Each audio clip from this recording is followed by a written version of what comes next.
apa kesan tarif Amerika ni kepada rakyat Malaysia, orang kampung macam saya?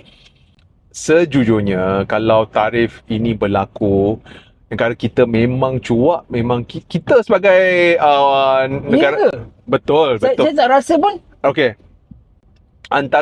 Kalau tarif ini berlaku, kita harus ingat bahawa negara Malaysia, rakan dagangan kita yang terbesar adalah orang di Amerika dan orang di China.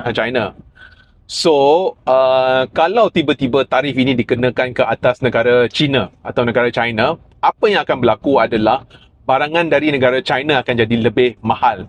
Dan apabila barangan dari negara China lebih mahal, mereka akan import kurang barang dari negara Malaysia. Dan antara sebab mereka import kurang barang dari negara Malaysia adalah kita antara negara yang menghasilkan barangan yang separuh siap ke negara China. Faham tak? Okey. So, kalau US beli barang, untuk China membuatkan produk itu, mereka terpaksa import dari Malaysia. Dia macam itulah. So kesannya tak ada apa-apa kesan pun kat saya. So maknanya kita punya ekspor tu akan merudum. So kalau tak ada kerja lah.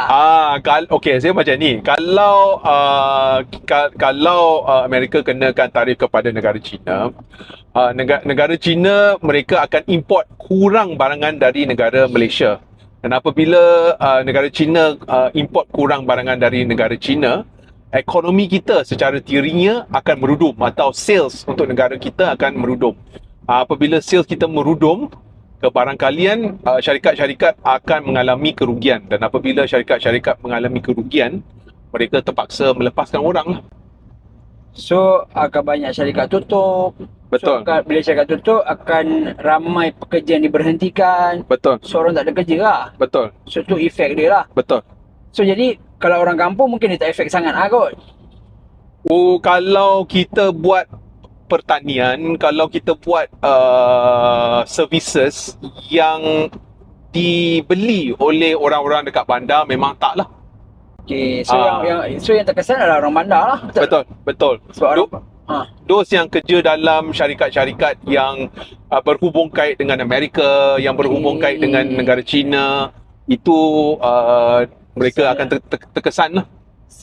Jadi persoalannya tak tahulah adakah dekat Malaysia ni banyak ke yang terlibat dengan US dan China tu? Betul.